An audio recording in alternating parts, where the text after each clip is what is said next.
আপনারা দেখছেন channel one Bangla TV.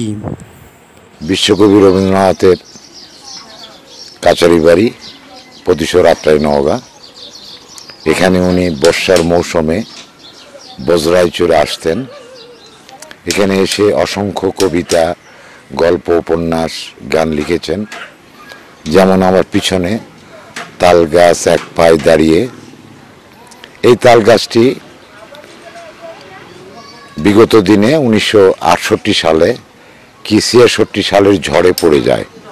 আমরা লোকমুখে শুনেছি মাঝখানে দাঁড়ালে আত্রাই দেখা যেত।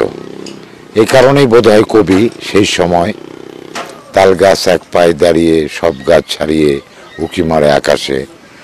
নদীর উপরে একটা লেখেন, আমাদের ছোট নদী চলে বাঁকে বাঁকে, বৈশাখ মাসে তার হাঁটু জল থাকে। এই দুটো কবিতা সমাদৃত প্রতিশোরে অনেক অসংখ্য লেখা আছে। এখানে 25শে বৈশাখ রবীন্দ্রনাথের জাতীয় পর্যায়ে কবির জন্মবার্ষিকী উদযাপিত হয়। সেই দিনে এই অঞ্চলের মানুষ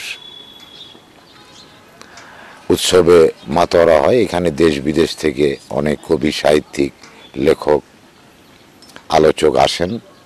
উনি 1913 সালে নোবেল প্রাইজের সমুদয় টাকা দিয়ে প্রতিশোরে গ্রামীণ কৃষকের জন্য একটি ব্যাংক তৈরি করেন। আমি সমসপাড়া আত্রাই থানাতে বাড়ি, সমসপাড়া থেকে আসছি এখানে বেড়াতে। আলহামদুলিল্লাহ অনেক সুন্দর লাগতেছে। আমি আছি কাহালু দুবরাপুর দেওগ্রাম বাজার থেকে আসছি। আবার রবি ঠাকুরের স্মৃতি বিজড়িত ইয়ার দেখার জন্য আমরা এখানে আসছি।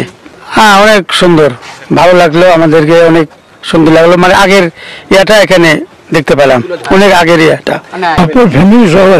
আমি আর একবার আসছিলাম, তখন এগুলি বল টল ছিল না, তখন আসলাম।